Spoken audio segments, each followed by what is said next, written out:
શ્વાનને કોઈ હાનિ થઈ અને તેમ છતાં પણ એ શ્વાનના ભસવાનો અવાજ બંધ થઈ ગયો. મિત્રો, એ પ્રસંગ જ્યારે બન્યો ત્યારે દ્રોણાચાર્ય સ્વયં એક યુનિવર્સિટી રૂપે ત્યાં હજૂર રૂબરૂ હતા. હું જુદી રીતે એ વાતને જોવાનો પ્રયત્ન કરું તો એવું વિચારી શકાય કે એ સમયે એકલવ્યએ સ્વ અધ્યયનના માર્ગે જે વિદ્યા પ્રાપ્ત કરી એ વિદ્યાનો અભ્યાસક્રમ સંભવતઃ દ્રોણાચાર્યની યુનિવર્સિટીમાં નહોતો. તો શું એ વખતે એકલવ્યએ દ્રોણાચાર્ય યુનિવર્સિટીનું પ્રમાણપત્ર અથવા તો પોતે પ્રાપ્ત કરેલા જ્ઞાનનું વેલિડેશન પ્રાપ્ત કરવા માટે જ્યારે યુનિવર્સિટી કોર્સ ઇન્ટ્રોડ્યુસ કરે ત્યાં સુધી રાહ જોવાની? શું એવું ન બની શકે કે દ્રોણાચાર્ય સ્વ અધ્યયનના માર્ગે એકલવ્ય જેવો કોઈ વિદ્યાર્થી પોતે નવી વિદ્યા પ્રાપ્ત કરે છે એનું પરીક્ષણ કરે, એ પરીક્ષણને ઓપન અને ટ્રાન્સપરન્ટલી સૌને માટે ઉપલબ્ધ બનાવે અને એવા ઉત્તમ વિદ્વાનો દ્વારા પરીક્ષણના આધારે એ નવા જ્ઞાનને વેલિડેટ કરી આપે? જ્યોતિર્ગમય આ જ દિશામાં કામ કરવા ઈચ્છે છે.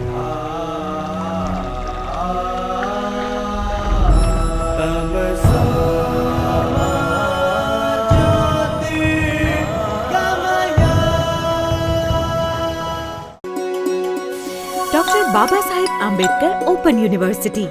સ્વાધ્યાયઃ પરમં તપઃ.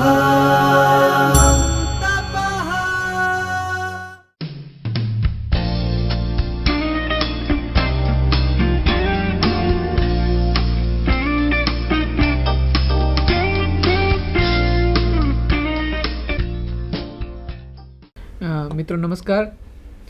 હમણાં આગળના એક એકમમાં આપણે રાષ્ટ્રીય એકતાના સંદર્ભમાં જે વાત કરી એ રાષ્ટ્રીય એકતાની જે સમસ્યા છે એમાં સંસ્થાનવાદી વારસો કઈ રીતે આડખીલી રૂપ બને છે એની વાત આપણે આગળના લેક્ચરની અંદર સમજ્યા છીએ.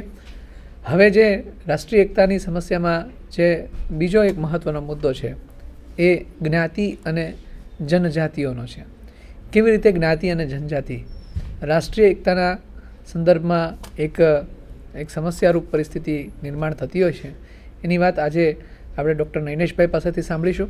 ડૉક્ટર નૈનેશભાઈ આપણને રાષ્ટ્રીય એકતાના જે કંઈ પણ પરિબળો છે, રાષ્ટ્રીય એકતાની જે આખી વાત છે એમાં આ બે ફેક્ટર કેવી રીતે સમસ્યારૂપ બને છે, જ્ઞાતિ એટલે શું અને જનજાતિ એટલે શું, જ્ઞાતિના શું લક્ષણો છે, જનજાતિના શું લક્ષણો છે અને કેવી રીતે આ આખી એક રાષ્ટ્રીય એકતાની જે સમસ્યા છે એની અંદર આ બે મહત્ત્વના મુદ્દાઓની વાત છે એ કરવાની છે. એની વાત હવે ડૉક્ટર નૈનેશભાઈને વાત કરીશું કે આપણને જ્ઞાતિ અને જનજાતિ રાષ્ટ્રીય એકતાની સમસ્યા એ સંદર્ભમાં આપણને વાત કરે.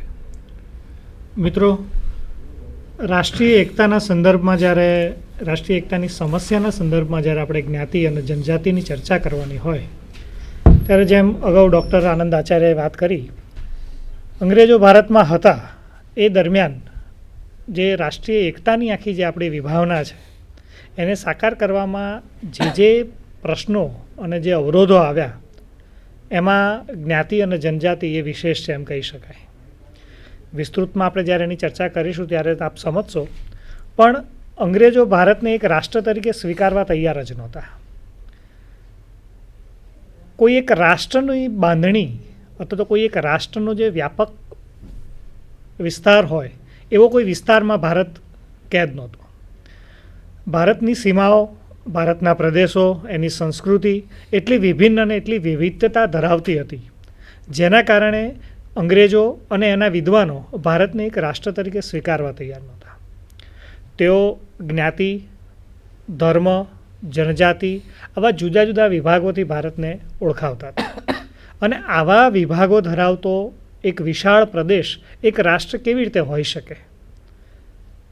પણ છતાંય ભારત એક રાષ્ટ્ર છે. ભારતમાં રાષ્ટ્રીય એકતાની પાયાની ચર્ચા જ્યારે કરવાની હોય પણ એ રાષ્ટ્રીય એકતા કેવી રીતે લાવી શકાય, રાષ્ટ્રીય એકતાની સમસ્યાના સંદર્ભમાં જ્યારે મુદ્દાઓની ચર્ચા કરવાની હોય તો રાષ્ટ્રીય એકતાની સમસ્યાની એક અગત્યના મુદ્દા તરીકે આપણે જ્ઞાતિને સમજવી રહી. વિદ્યાર્થી મિત્રો, તમે જાણીને નવાઈ લાગશે કે ભારતમાં જ્ઞાતિઓનો ઉદ્ભવ થયો એ પહેલાંની સ્થિતિ શું હતી જ્યારે ભારતમાં મોગલો નહોતા, અંગ્રેજો નહોતા, મોગલો નહોતા. એ પહેલાં ભારતમાં એક આગવી સંસ્કૃતિ હતી અને એ સંસ્કૃતિઓના આધારે ભારતમાં જ્ઞાતિઓની રચના થઈ છે. જ્ઞાતિઓ એમને ઉદ્ભવી નથી, અનેક પ્રક્રિયાઓ, અનેક સૈદ્ધાંતિક પ્રક્રિયાઓમાંથી પસાર થઈ અને જ્ઞાતિઓનો ઉદ્ભવ થયો છે. જુદા જુદા મત છે. ભગવાન મનુએ એવું કીધું છે, મનુસ્મૃતિની અંદર એવું લખાયું છે કે વિષ્ણુના મુખમાંથી બ્રાહ્મણો, એની ભુજાઓમાંથી ક્ષત્રિયો, એના ઉદરમાંથી વૈશ્ય અને એના ચરણમાંથી શૂદ્રોનો જન્મ થયો છે. આવી એક વર્ણ વ્યવસ્થાની વિભાવના એ ભારતીય સંસ્કૃતિના પાયામાં છે, જે સ્વીકૃત છે. અનેક વિદ્વાનોએ એને સમર્થન આપ્યું છે, ધર્મએ એને સમર્થન આપ્યું છે, ભારતની પ્રજાની સંસ્કૃતિમાં એને સમર્થન મળે છે. એટલે સૌથી પહેલાં જ્ઞાતિને સમજતા પહેલાં આપણે વર્ણને સમજવું જ રહ્યું. ભારતમાં 4 વર્ણો, બ્રાહ્મણ, ક્ષત્રિય, વૈશ્ય અને શૂદ્રો, એવા 4 વર્ણોને આપણે જાણીએ છીએ. આ આખા પ્રકરણને સમજીએ એ પહેલાં એના ઉદ્દેશો વિશે આપણે સહેજ જોઈ લઈએ. સંસ્થાનિક અને સ્વતંત્રતાના સમય દરમિયાન જ્ઞાતિ પ્રથા અને રાજકીયકરણની પ્રક્રિયાને સમજવી, રાજકીયકરણના સામાજિક પરિણામો અને જ્ઞાતિ પ્રથાની આધુનિકીકરણની પ્રક્રિયાનું વર્ણન કરવું, અનુસૂચિત જાતિઓના સામાજિક જીવનમાં શહેરીકરણ અને ઔદ્યોગિકરણનો પ્રભાવ સમજવો. આ ત્રણેય ઉદ્દેશોને સાકાર કરવા માટેના પાયાની ભૂમિકામાં આપણે જઈએ છીએ તો એની અંદર આપણે વર્ણોની ચર્ચા કરી રહ્યા છીએ. મિત્રો, આ 4 વર્ણોની અંદર એકદમ ખુલ્લી વ્યવસ્થા હતી. એક વર્ણની વ્યક્તિ બીજા વર્ણમાં જઈ શકતી હતી. પોતાની ક્ષમતાઓ અને આવડતના આધારે વર્ણ વ્યવસ્થાની અંદર પરિવર્તન જોવા મળતા હતા. જો કોઈ ક્ષત્રિય જ્ઞાન પ્રાપ્ત કરે, વિદ્વાન થાય તો એ બ્રાહ્મણ થઈ શકતો, કોઈ બ્રાહ્મણ એ વેપાર કરે તો એ વૈશ્ય થઈ શકતો, કોઈ શૂદ્ર એ વીરત્વ પ્રાપ્ત કરે તો એ ક્ષત્રિય થઈ શકતો હતો. એટલે એક વર્ણમાંથી બીજા વર્ણમાં જવાની આખી એક ખુલ્લી વ્યવસ્થા હતી. મિત્રો, આના આધારે જુદા જુદા સિદ્ધાંતોની રચના થઈ, જેનામાંથી જ્ઞાતિઓ જન્મી આપણે એમ કહી શકીએ. જ્ઞાતિના સિદ્ધાંતોના સંદર્ભમાં જોઈએ તો સૌથી પહેલો પરંપરાગત મત છે જે વર્ણ આધારિત છે. જે મેં તમને અગાઉ વાત કરી કે 4 વર્ણો અને 4 વર્ણોમાંથી એ ભારતમાં જ્ઞાતિઓનો જન્મ થયો છે. અને એક વર્ણની વ્યક્તિ બીજી વર્ણની વ્યક્તિ સાથે લગ્ન કરતી, જેને આપણે અનુલોમ અને પ્રતિલોમ લગ્ન કરીએ છીએ. નિમ્ન વર્ણની વ્યક્તિ ઉચ્ચ વર્ણમાં લગ્ન કરે, ઉચ્ચ વર્ણની વ્યક્તિ નિમ્ન વર્ણમાં લગ્ન કરે. આ ઉચ્ચ અને નીચ એ આપણા ઊભા કરેલા ખ્યાલો છે. વર્ણની અંદર આવા ઊંચ નીચના કોઈ ખ્યાલો હતા જ નહીં. એટલે અનુલોમ અને પ્રતિલોમ લગ્ન વર્ણ વ્યવસ્થામાં થયા. એના કારણે જે નવી પ્રજાઓ જન્મી, જે પેઢીઓ અવતરી, એને આધારે જ્ઞાતિઓ ઉદ્ભવી, એવું વિદ્વાનોનો મત છે. પરંપરાગત મત પછી બ્રાહ્મણોએ પોતાની સત્તા ટકાવવા કૃત્રિમ રીતે જ્ઞાતિઓ ઘડી, એવો પણ એક મત છે. ત્રીજો એક મત એવો છે જે વ્યાવસાયિક સિદ્ધાંત આધારિત છે કે સમાજની અંદર જે લોકો જુદા જુદા વ્યવસાયો સાથે સંકળાયેલા હતા, ખેતી એ ભારતનો મુખ્ય વ્યવસાય હતો, પણ એ સિવાયની જે વ્યાવસાયિક પ્રવૃત્તિઓમાં જે સમૂહો સંકળાયેલા હતા એના આધારે જે વ્યવસાય કરતા એના આધારે એની જ્ઞાતિ બની હોય એવી એક માન્યતા પણ પ્રવર્તે છે. ત્રીજી એક માન્યતા એવી છે જે જાતિભેદનો સિદ્ધાંત, જેમાં વંશ, જાતિ અને અનુલોમ લગ્ન.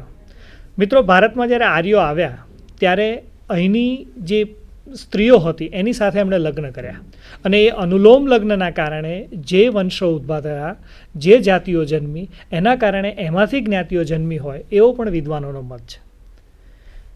હોકાર્ટ અને સેનાર્ટના સિદ્ધાંત એ લોકો એમ માને છે કે ભારતમાં જે જ્ઞાતિઓ જન્મી છે એમાં કર્મકાંડ અગત્યનો છે. એક સરખા કર્મો કરતી, એક સરખા ધાર્મિક વિધિવિધાનો કરતી, એક સરખી માન્યતામાં રાચતી વ્યક્તિઓ અને સમૂહો, એમ ધીમે ધીમે એ લોકો જ્ઞાતિમાં પરિવર્તિત થયા અને એ રીતે જ્ઞાતિઓનો જન્મ થયો એવું એમનું માનવું છે. ત્યારબાદ આર્થિક સિદ્ધાંત, જે લોકો ખેતી, વેપાર, છૂટક ખેતમજૂરી, ઉત્પાદન સાથે સંકળાયેલા હતા, એવા આર્થિક સિદ્ધાંતના આધારે પણ જ્ઞાતિઓ જન્મી હોય એવું પણ ઘણા વિદ્વાનોનું માનવું છે. અને ત્રીજો છેલ્લો મત એવો છે કે જાદુ, ટેબુ અને માના, આ જે જનજાતિના સંદર્ભમાં આ ત્રણેય વસ્તુઓને લેવામાં આવે છે. હટ્ટન નામના વિદ્વાને એમ કીધું છે કે એના કારણે ભારતની અંદર જ્ઞાતિઓનો ઉદ્ભવ થયો હોય. આ બધા જ મતોના ટીકાઓ પણ થઈ છે, બધી રીતે સ્વીકૃત બન્યા નથી, પણ છતાંય ભારતમાં જ્ઞાતિઓ છે. ભારતમાં 3000 કરતાં વધારે જ્ઞાતિઓ છે અને એ જ્ઞાતિઓ કોઈને કોઈ રીતે ચોક્કસ રીતે ભારતમાં અસ્તિત્વ ધરાવે છે. વર્ણ વ્યવસ્થાથી લઈ અને જાદુ, ટેબુ અને માના સુધીની સૈદ્ધાંતિક પરિભાષાઓમાંથી પસાર થયા પછી આપણે ભારતમાં 3000 જેટલી જ્ઞાતિઓ અસ્તિત્વ ધરાવે છે એ આપણા માટે સમજણની વાત છે. મિત્રો, આ જ્ઞાતિઓ રાષ્ટ્રીય એકતાની સમસ્યા કઈ રીતે બની શકે, આપણો મૂળ મુદ્દો એ છે. તો જ્ઞાતિના ઉદ્ભવની જ્યારે વાત કરતા હોય ત્યારે સ્વાભાવિક છે આપણે એની વ્યાખ્યા શું છે, જ્ઞાતિ એટલે શું, એના લક્ષણો કેવા હોઈ શકે એ સમજવું રહ્યું. આપ જોઈ શકો છો કે ભારતમાં જ્ઞાતિના લક્ષણોના સંદર્ભમાં જોઈએ તો હિન્દુ સમાજનું જુદા જુદા ખંડોમાં વિભાજન, ભારતમાં જે જ્ઞાતિઓ છે એના કારણે આટલો વિશાળ હિન્દુ સમાજ એ જુદા જુદા ખંડોમાં વિભાજિત થઈ ગયો. જ્ઞાતિમાં સભ્યપદ એ જન્મથી પ્રાપ્ત થાય છે. દરેક જ્ઞાતિને પોતાની જ્ઞાતિ પંચાયત હોય છે અને દરેક જ્ઞાતિને પોતાની આગવી સંસ્કૃતિ હોય છે, જેના કારણે એ સમગ્ર હિન્દુ સમાજથી એક અલગ ખંડમાં પરિવર્તિત થઈ જાય છે અને આખો દેશ વિભાજિત થાય છે. બીજી મુદ્દો છે કોટિક્રમ. દરેક જ્ઞાતિ એક આગવો કોટિક્રમ ધરાવે છે. જ્ઞાતિનું જે માળખું છે, જ્ઞાતિઓ ઉપર નીચેના ક્રમમાં ગોઠવાયેલી છે. કેટલીક જ્ઞાતિઓ ઉપલી જ્ઞાતિઓ તરીકે, કેટલીક પછાત નિમ્ન જ્ઞાતિઓ તરીકે, બરાબર. આ બધી જ જ્ઞાતિઓમાં પોતાની જ્ઞાતિ કયા ક્રમમાં છે, કેટલીક જ્ઞાતિઓથી ઉતરતી તો કેટલીક જ્ઞાતિઓથી ચડતી, એવા કોટિક્રમિક માળખામાં દરેક જ્ઞાતિ ઓળખાયેલી હોય છે. આ પણ જ્ઞાતિનું એક આગવું લક્ષણ છે. ત્યારબાદ જોઈએ તો જ્ઞાતિના ત્રીજા લક્ષણમાં જોઈએ તો ખાનપાન અને સામાજિક વ્યવહારો પર પ્રતિબંધ. દરેક જ્ઞાતિના ચોક્કસ જ્ઞાતિ જોડે ખાનપાનના વ્યવહારો નક્કી થયેલા હોય છે. ક્યાં ભોજન કરી શકાય, ક્યાં પાકું ભોજન અને કાચા ભોજનના જે ખ્યાલો છે એ જ્ઞાતિમાંથી ઉદ્ભવ્યા છે. એટલે ખાનપાનના સંબંધો અને સામાજિક વ્યવહારના સંબંધો, કઈ જગ્યાએ કઈ જ્ઞાતિ સાથે કેવા પ્રકારના સંબંધો રાખવા, કેવા પ્રકારના વ્યવહારો કરવા, એ પણ જ્ઞાતિના એક અગત્યના લક્ષણ તરીકે આપણે જોઈએ છે. નાગરિક તથા ધાર્મિક અસમર્થતાઓ. મિત્રો, ભારત એ ગામડાઓમાં વસેલો દેશ હતો. ભારતની અંદર 5 લાખથી વધુ ગામડાઓ અસ્તિત્વ ધરાવે છે, આપણે જાણીએ છીએ. ગામડાઓની અંદર દરેક જ્ઞાતિનું એક ચોક્કસ સ્થાન હતું. રહેણાંકની રીતે, ગ્રામીણ સંસ્કૃતિના સંદર્ભમાં, પાણીનો વપરાશ કરવાનો હોય, મંદિરમાં પ્રવેશ કરવાનો હોય, આ બધી જ બાબતોમાં નાગરિક અને ધાર્મિક અસમર્થતાઓ એ દરેક જ્ઞાતિની નક્કી હતી. કેટલીક જ્ઞાતિઓને શાળા પ્રવેશ નહોતો, કેટલીક જ્ઞાતિઓને મંદિર પ્રવેશ નહોતો, કેટલીક જ્ઞાતિઓને ગામના સાર્વજનિક કૂવાઓના પાણી લેવાનો અધિકાર નહોતો. આ બધી જ વસ્તુઓ એ જ્ઞાતિના ચોક્કસ સ્થાનને, કોટિક્રમિક સ્થાનને નક્કી કરતી હતી. એટલે જ્ઞાતિઓમાં નાગરિક અને ધાર્મિક અસમર્થતા એ પણ એનું એક આગવું લક્ષણ છે. ત્યારબાદ ધંધાની પસંદગી પરના અંકુશો. કોઈપણ જ્ઞાતિની વ્યક્તિ કોઈપણ ધંધો કરી શકતી નહોતી.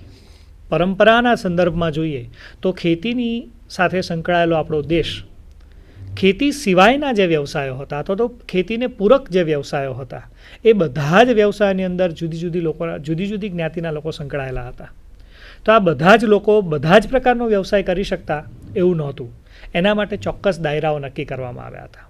વેપારની વૃત્તિ હોય, ખેત પેદાશોને અલગ કરવાની વૃત્તિ હોય, ચામડું કમાવાની વાત હોય, મરેલા ઢોરોનો નિકાલ કરવાની વાત હોય, ઉત્પાદિત માલને વેચવાની વાત હોય, આ બધી જ વસ્તુઓના એક ચોક્કસ પરિમાણો નક્કી કરવામાં આવ્યા હતા. એ અમુક જ્ઞાતિની વ્યક્તિઓ જ આ કાર્ય કરી શકતી હતી. એટલે ધંધા પરના અંકુશક હતા. કોઈપણ વ્યક્તિ ગમે તેવી જાણકાર હોય છતાંય બીજી જ્ઞાતિના ધંધામાં એ પ્રવેશ કરી શકતી નહોતી. દરજી, સોની, સુથાર, લુહાર, કુંભાર, કડિયા, મોચી, ચમાર, આ બધા જ એ વ્યવસાયના આધારે ઉદ્ભવેલી જ્ઞાતિઓ છે, જે આપણને આ મુદ્દો વધારે સ્પષ્ટ કરે છે. અને છેલ્લો મુદ્દો છે લગ્ન પરના પ્રતિબંધો. મિત્રો, જ્ઞાતિના લક્ષણોમાં આ બહુ અગત્યની વસ્તુ છે. કોઈપણ જ્ઞાતિની વ્યક્તિ બીજી જ્ઞાતિમાં લગ્ન કરી શકતી નહોતી. અગાઉ આપણે જ્યારે વર્ણની વાત કરી એમાં આપણે જોયું કે એક વર્ણની વ્યક્તિ બીજા વર્ણની વ્યક્તિ સાથે લગ્ન કરી શકતી હતી. અનુલોમ અને પ્રતિલોમ લગ્નની આખી જે વ્યવસ્થા હતી એના કારણે જ્ઞાતિ જ ઉદ્ભવી હોય એવો સૈદ્ધાંતિક આધાર પણ આપણને જોવા મળે છે. જ્યારે જ્ઞાતિના સંદર્ભમાં આપણે આવીએ છીએ ત્યારે એના લક્ષણોની અંદર આ અગત્યની વસ્તુ છે કે લગ્ન પરના અંકુશો. એક જ્ઞાતિની વ્યક્તિ અન્ય જ્ઞાતિમાં લગ્ન કરી શકતી નહોતી. જ્ઞાતિ પંચાયતો, જ્ઞાતિના નિયમો અને નિષેધો, એના કારણે લગ્ન પરના પ્રતિબંધો અસ્તિત્વ ધરાવતા હતા. મિત્રો, લગ્ન સંસ્થાને મજબૂત બનાવવામાં અથવા તો લગ્ન સંસ્થાની અંદર કેટલાક સમસ્યાજનક પ્રાવિધાનો ઊભા કરવામાં જ્ઞાતિ સંસ્થાનો ફાળો છે એમ આપણે કહી શકીએ. એટલે એક જ્ઞાતિની વ્યક્તિ બીજી જ્ઞાતિમાં લગ્ન ન કરી શકે અથવા તો પોતાની પેટા જ્ઞાતિમાં લગ્ન ન કરી શકે એવા બંધનો પણ આપણને જ્ઞાતિના લક્ષણોમાં જોવા મળે છે. તો જ્ઞાતિના લક્ષણો, એના ઉદ્ભવને સમજ્યા પછી હવે આપણે આગળ જોઈએ તો ભારતમાં જ્યારે રાષ્ટ્રીય એકતાના સંદર્ભમાં એક સમસ્યાના સંદર્ભમાં જ્ઞાતિને સમજવાની હોય તો જ્ઞાતિ પરત્વે અંગ્રેજોના શાસનની નીતિ એ બહુ અગત્યની છે. જેમ અગાઉ ડૉક્ટર આનંદ આચાર્યએ વાત કરી કે અંગ્રેજો ભારતમાં એક વિઘટિત રાષ્ટ્રને જોતા હતા. એક સમગ્ર રાષ્ટ્ર તરીકે એ લોકો સ્વીકારતા જ નહોતા. એ લોકો અલગ અલગ રીતે જોતા હતા. એમના પરિમાણો જુદા જુદા હતા. એ લોકો ભારતને જ્ઞાતિના નજરિયાથી જોતા હતા. એ લોકો ભારતને જનજાતિના સંદર્ભમાં જોતા હતા. એ લોકો ભારતને ધર્મના સંદર્ભમાં જોતા હતા કે ભારતમાં અનેક ધર્મો છે, ભારતમાં અનેક જ્ઞાતિઓ છે અને ભારતમાં એક ચોક્કસ પ્રદેશમાં જનજાતિઓ છે. એક સમગ્ર રાષ્ટ્ર નથી. એટલે આ વસ્તુ એ અંગ્રેજોના શાસન દરમિયાન એમણે ભારતની પ્રજામાં પ્રસ્થાપિત કરી દીધી. તમે આગળ જુઓ છો એમ અંગ્રેજી શાસન દરમિયાન સામાજિક સુધારાના પગલાં એ પણ તમે જુઓ તો 1769માં જ્ઞાતિ કચેરી નાબૂદ કરી કલકત્તાની અંદર સૌથી પહેલાં આ પ્રયાસ કરવામાં આવ્યો કે જ્ઞાતિઓની કચેરી નાબૂદ કરી દેવામાં આવી, જેથી એક જ્ઞાતિની વ્યક્તિ બીજી જ્ઞાતિઓમાં અથવા તો જ્ઞાતિ જે વિવાદો હતા એને દૂર કરવાના પ્રયાસના ભાગરૂપે જ્ઞાતિ કચેરી નાબૂદ કરવામાં આવી હતી. ત્યારબાદ જ્ઞાતિ બંધનો દૂર કરતો કાયદો 1850માં આવ્યો. આ કાયદો એ એક જ્ઞાતિની વ્યક્તિ બીજી જ્ઞાતિમાં જઈ શકે અથવા તો બીજી જ્ઞાતિના નિયમો અપનાવી શકે. ખાસ કરીને જ્યારે ખ્રિસ્તીકરણ ભારતમાં આવ્યું, જે ખ્રિસ્તી ધર્મના ફેલાવાના સંદર્ભમાં જ્યારે અંગ્રેજો અહીંયા આવ્યા ત્યારે આ કાયદો ખાસ પસાર થયો, જેથી પોતાનું ધર્મ પરિવર્તિત કરવો હોય તો એવા હિન્દુઓને કોઈ પણ કાયદાનો બાદ ન નડે એ માટે જ્ઞાતિ પરના આ કાયદો રચવામાં આવ્યો હતો. ત્યાર પછી આપ જોઈએ છો કે હિન્દુ મુસ્લિમ વચ્ચે અલગ મત વિસ્તાર 1909ની અંદર અને લગ્નધારો 1923ની અંદર. મિત્રો, આ બહુ અગત્યનો મુદ્દો છે. હિન્દુ અને મુસ્લિમો વચ્ચે અલગ મત વિસ્તાર. પ્રથમ ગોળમેજી પરિષદની અંદર ડૉક્ટર બાબા સાહેબ આંબેડકર અને કેટલાક પછાત નેતાઓએ આ મુદ્દો દોહરાવ્યો હતો અને એમણે મુસ્લિમો માટે અલગ મત વિસ્તારની માંગણી કરી હતી. એ સમયે ગાંધીજીએ અનશન પર ઉતરવું પડ્યું હતું, કારણ કે એના કારણે સમગ્ર રાષ્ટ્ર એ એવો વિભાજિત થઈ જતો હતો. ગાંધીજી નહોતા ઈચ્છતા કે મુસ્લિમ, દલિત, હિન્દુ એમ જુદા જુદા ભાગોમાં રાષ્ટ્ર વેચાઈ જાય. પ્રથમ ગોળમેજી પરિષદની અંદર ડૉક્ટર બાબા સાહેબ આંબેડકરે એવો પ્રસ્તાવ રજૂ કર્યો કે ભારતની જેટલી દલિત જ્ઞાતિઓ છે અથવા તો શ્રમ કરતી જ્ઞાતિઓ છે એ બધાનો એક અલગ મત વિસ્તાર આપો. એ પહેલાં મુસ્લિમો માટે અલગ મત વિસ્તારની માંગણી થઈ ચૂકી હતી, પણ ગાંધીજીને દલિતો અને શ્રમ કરતી જે પ્રજાઓ હતી એના માટે અલગ મત વિસ્તારની માંગણી કતીએ મંજૂર નહોતી. તેઓ અનશન પર ઉતર્યા. કેટલી વાટાઘાટો પછી એ વસ્તુ નક્કી થઈ કે ભારતની અંદર પછાત જ્ઞાતિઓને અને શ્રમ કરતી જ્ઞાતિઓને ચોક્કસ અનામતના લાભ આપી અને એમનો ઉત્કર્ષ કરવામાં આવશે. આંબેડકરજી અને ગાંધીજી વચ્ચે આ એક સમજૂતી થઈ અને એના કારણે એ વિચાર એ ત્રીજી ગોળમેજી પરિષદની અંદર સૈદ્ધાંતિક એનો સ્વીકાર થયો હતો. આગળ જોઈએ તો જ્ઞાતિ સભાનતા અને સંસ્કૃતિકરણના સંદર્ભમાં રાષ્ટ્રીય એકતાના સંદર્ભની સમસ્યાના સંદર્ભમાં જ્યારે આપણે જોવું હોય તો જ્ઞાતિ પર આધારિત વસ્તી ગણતરીની પદ્ધતિ ધાર્મિક જૂથ અને જનજાતિમાં પણ અંગ્રેજો અપનાવી. અંગ્રેજોએ એક એવી આગવી પદ્ધતિ ડેવલપ કરી હતી કે વસ્તી ગણતરી ભારતની કરવી છે તો જ્ઞાતિ આધારિત કરીએ, ધાર્મિક જૂથ આધારિત કરીએ, લઘુમતી આધારિત કરીએ, જેના કારણે ભારતમાં કઈ પ્રજા એ મેજોરિટીમાં છે, કઈ પ્રજા પર કંટ્રોલ કરીએ તો સમગ્ર શાસન પર આપણો કંટ્રોલ રહેશે. એટલે વસ્તી ગણતરીની અંદર જે 3 આયામો એમણે પસંદ કર્યા હતા એની અંદર જે જ્ઞાતિઓના સંદર્ભમાં વસ્તી ગણતરી કરવાની વાત હતી એની અંદર એવી સ્થિતિનું નિર્માણ થયું કે સંસ્કૃતિકરણની પ્રક્રિયા શરૂ થઈ.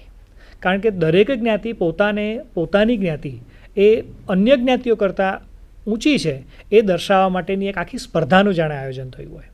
સંસ્કૃતિકરણનો ખ્યાલ એ M.N. શ્રીનિવાસ નામના સમાજશાસ્ત્રી આપ્યો છે કે ના કરતાં ઊંચી સંસ્કૃતિ અથવા તો ઊંચી જીવનશૈલી, ઊંચી રહેનસહેન, ખાનપાન અથવા તો એક આગવી સંસ્કૃતિ ધરાવતા લોકો જે પોતાના કરતાં કંઈક વિશેષ છે એવા લોકોનું અનુકરણ કરવું એને સંસ્કૃતિકરણ કહેવામાં આવ્યું. દરેક વિસ્તારમાં એવી જ્ઞાતિઓ, પ્રભાવી જ્ઞાતિઓ હતી જેનું લોકો અનુકરણ કરતા હતા. એના આધારે સંસ્કૃતિકરણની પ્રક્રિયા ઉદ્ભવી. એટલે એમએન શ્રીનિવાસનો આ જે ખ્યાલ છે એ ખ્યાલ એ અંગ્રેજોએ વસ્તી ગણતરીના સંદર્ભમાં જ્ઞાતિઓમાં જ્યારે આ વસ્તુને પ્રવેશી ત્યારે ભારતની અંદર દરેક જ્ઞાતિ પોતાની જ્ઞાતિ અન્ય જ્ઞાતિ કરતાં ઊંચી છે એવી સંસ્કૃતિકરણની વિભાવના હેઠળ એ પોતે એ વસ્તી ગણતરીની અંદર સમાવિષ્ટ થતા હતા.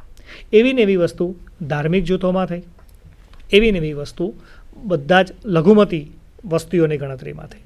આગળ જોઈએ મિત્રો તો તમને એ જોવા મળશે કે વસ્તી ગણતરી જ્ઞાતિ આધારિત, ધાર્મિક જૂથ આધારિત અને જનજાતિ આધારિત હતી. આગળ જોઈએ સ્વતંત્ર ભારતની અંદર જ્ઞાતિનો ખ્યાલ કરીએ તો ભારત સ્વતંત્ર થયો એ પહેલાંની આખી જે સ્થિતિ હતી એની અંદર જનજાતિના સંદર્ભમાં જોઈએ તો અગાઉ જેમ ડૉક્ટર આનંદ આચાર્યએ વાત કરી કે જનજાતિ માટે અંગ્રેજોના જે આખા નિયમો હતા અથવા એમના જે કાયદા હતા એ આખા અલગ હતા. અંગ્રેજો જંગલ પર આ જનજાતિના જે અધિકારો હતા એના પર એ લોકોએ કંટ્રોલ કર્યો હતો. એ લોકો મુક્ત રીતે શિકાર નહોતા કરી શકતા, એ મુક્ત રીતે ફરતી ખેતી નહોતા કરી શકતા, એ મુક્ત રીતે ખાદ્ય સંકલન નહોતા કરી શકતા, મુક્ત રીતે વિચરી નહોતા શકતા. જંગલ જે પેદાશો હતી એનો મુક્ત રીતે એ લોકો ઉપયોગ નહોતા કરી શકતા. અને આના કારણે સ્વતંત્રતા પહેલાં ભારતની અંદર જનજાતિઓનો વિકાસ રૂંધાયો હતો. એ લોકોને સામાજિક સંપર્કમાં એટલે બાહ્ય સંપર્કમાં આવવાની ફરજ પડી હતી. એ પહેલાં એ લોકો આ આખી વસ્તુઓથી અલિપ્ત હતા, પણ બ્રિટિશ શાસકોએ એ લોકોને બાહ્ય સંપર્કમાં આવવાની ફરજ પાડી અને એ લોકોનો સૌથી પહેલો સંપર્ક એ ગ્રામીણ સંસ્કૃતિ સાથે થયો હતો. એટલે જનજાતિના લોકો ઉપર જ્યારે પોતાના જંગલ વિસ્તારો પર જ્યારે આક્રમણ થયું અથવા તો એના પર પ્રતિબંધો, શિકાર પર પ્રતિબંધ આવ્યો, ખેતી પર પ્રતિબંધ આવ્યો, જંગલનું લાકડા કાપવા પર પ્રતિબંધ આવ્યો, ખાદ્ય સંકલન કરવા પર પ્રતિબંધ આવ્યો, એમના પણ જુદા પ્રકારના ટેક્સ અને કર લગાવવામાં આવ્યા. એના પણ એનો જે આદિવાસીનો મુખિયા હોય એના દ્વારા એના પર નિયંત્રણો કરવામાં આવ્યા. એના કારણે આદિવાસીઓ પણ જે જુદી જુદી વિસ્તારમાં ભારતમાં રહેતી હતી એને પણ કંટ્રોલમાં આવ્યા હતા. આગળ જોઈએ મિત્રો કે સ્વતંત્ર ભારતમાં જ્ઞાતિની જ્યારે આપણે વાત કરતા હોઈએ ત્યારે બંધારણની અંદર દલિત, લઘુમતી અને જનજાતિ માટે ખાસ જોગવાઈ કરવામાં આવી છે. જ્ઞાતિ અને ચૂંટણીના રાજકારણના સંદર્ભમાં જોઈએ તો જ્ઞાતિની ઓળખ દ્રઢ બની અને સ્પર્ધાઓ વધી. જ્ઞાતિઓના વિલયન દ્વારા જ્ઞાતિ સંગઠનો ઉદ્ભવ્યા. જ્ઞાતિ સંગઠનોમાં આંતરિક વિભાજન અને જ્ઞાતિ અને રાજકારણના પરિમાણો. મિત્રો આની અંદર અગત્યની વસ્તુ એ છે કે જ્ઞાતિ અને ચૂંટણીના રાજકારણમાં જ્ઞાતિની ઓળખ દ્રઢ બની અને સ્પર્ધા વધી. જ્ઞાતિઓના વિલયન થયા. એટલે એક સરખી જ્ઞાતિ, દાખલા તરીકે આપણા ગુજરાતના સંદર્ભમાં એ વાત કરીએ તો પટેલ જ્ઞાતિનું ઉદાહરણ આપીએ કે ક્ષત્રિય જ્ઞાતિનું કોઈ ઉદાહરણ આપીએ તો એની જે પેટા જ્ઞાતિઓ હોય એ વિલયન થતી અને એના કારણે જ્ઞાતિ સંગઠનો ઉદ્ભવ્યા અને પોતે વધારે મજબૂત છે, વધારે પ્રબળ છે, સબળ છે એવું પ્રસ્થાપિત કરી અને જ્ઞાતિના બળ દ્વારા રાજકારણમાં પ્રવેશની આખી જે વિભાવના છે એ પાર કરવામાં આવી. એટલે જ્ઞાતિ અને રાજકારણના સંદર્ભમાં જોઈએ તો જ્ઞાતિની અંદર દરેક જ્ઞાતિ એ પોતાને વધારે પ્રસ્થાપિત કરવામાં, વધારે મજબૂત કરવાની અંદર અને પોતાના જ્ઞાતિ સંગઠનો અને જ્ઞાતિ માળખાની અંદર જ વિશેષ રીતે રાચતી જોવા મળે છે. આગળ જોઈએ તો જ્ઞાતિ અને રાજકારણના પરિમાણો. હિત કે વિરોધી જૂથ તરીકે જ્ઞાતિ અને જ્ઞાતિના આંદોલનો. આધુનિકીકરણ, રાષ્ટ્રીય એકતા અને જ્ઞાતિ.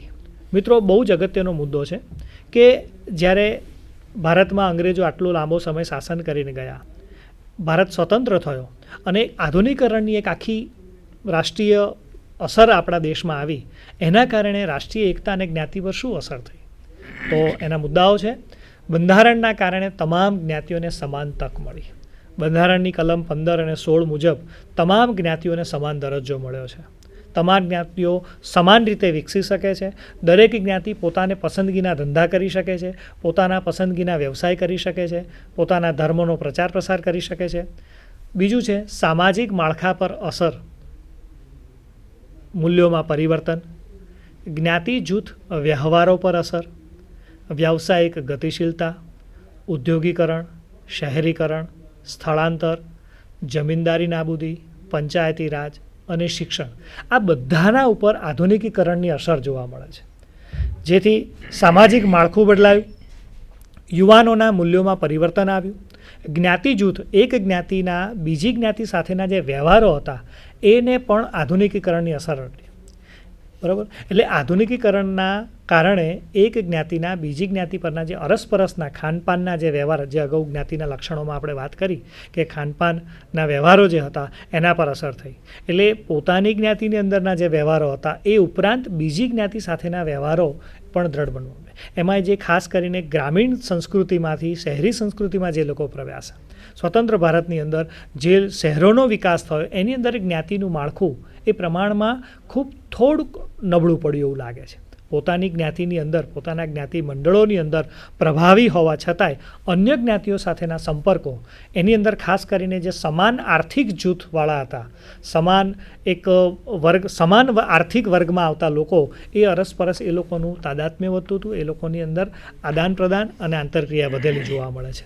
એ મુદ્દાઓને આગળ સમજીએ તો એ જ મુદ્દાઓની અંદર તમે જોઈ શકો છો કે જનજાતિના સંદર્ભમાં જ્યારે આપણે વાત કરવી હોય, આ આખી વાત આપણે રાષ્ટ્રીય એકતામાં જ્ઞાતિના સંદર્ભમાં જોઈ, હવે આખી વસ્તુને જનજાતિના સંદર્ભમાં જોવાની છે. મિત્રો, અગાઉ જે વાત કરી એ રાષ્ટ્રીય એકતાની સમસ્યા તરીકે કેવી રીતે હોઈ શકે, જો આપણે એ સમજવી હોય તો આપણે એમ કહી શકીએ કે ભારતમાં જ્યારે અંગ્રેજો હતા ત્યારથી લઈ અને ભારત સ્વતંત્ર થયો અને આધુનિકીકરણની અસર થઈ ત્યાં સુધીનો જે સમગ્ર સમયગાળો હતો એ સમયની અંદર રાષ્ટ્રીય ચેતના અને રાષ્ટ્રીય ભાવના જગાડવામાં આવી હતી.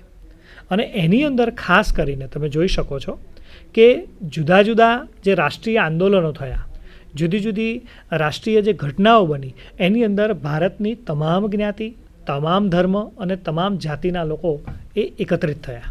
અને એના કારણે જે એક ચોક્કસ જ્ઞાતિ જડતા હતી અથવા તો ધાર્મિક જડતા હતી એ નેસ્તો નાબૂદ થઈ. અને એના કારણે ભારતમાં રાષ્ટ્રીય એકતાનો પાયો નાખી શકાય એવી એક પરિસ્થિતિનું નિર્માણ થયું. છતાંય જ્ઞાતિની સંકુચિતતા, જ્ઞાતિ પંચો, એ બધાના કારણે જ્ઞાતિને રાષ્ટ્રીય એકતાના એક ચોક્કસ પરિબળ તરીકે આપણે કેવી રીતે લઈ શકીએ એ વાતની આપણે કેટલીક છણાવટ કરી. હવે વાત છે જનજાતિના સંદર્ભમાં. તો રાષ્ટ્રીય એકતાના એક બીજી સમસ્યા તરીકે આપણે જનજાતિને સમજવાની છે. મિત્રો, સૌથી પહેલાં મુખર્જીની જે વ્યાખ્યા છે કે પ્રદેશ, ભાષા, સામાજિક નિયમો અને આર્થિક પ્રવૃત્તિમાં સમાનતા ધરાવતું પ્રાદેશિક જૂથ એટલે આદિવાસી, જેને આપણે ગિરિજન, વનવાસી કે ભારતના મૂળ નિવાસી તરીકે ઓળખીએ છીએ.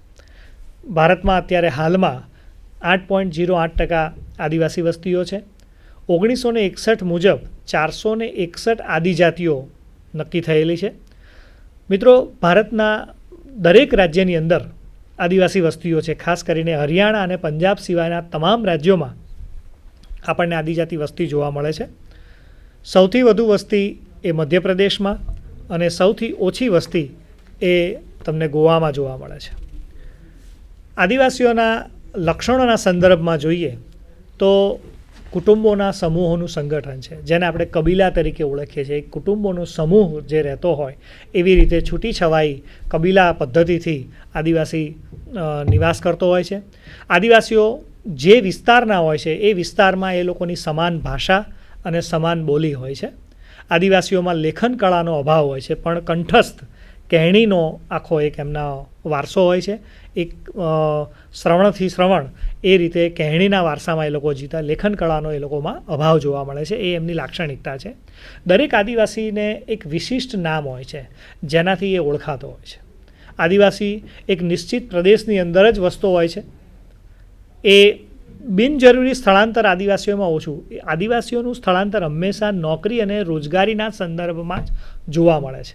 એ લોકો વસવાટના સંદર્ભમાં એ પોતાનો વિસ્તાર બદલતા હોતા નથી. એટલે નિશ્ચિત પ્રદેશમાં એ લોકો વસવાટ કરતા હોય છે.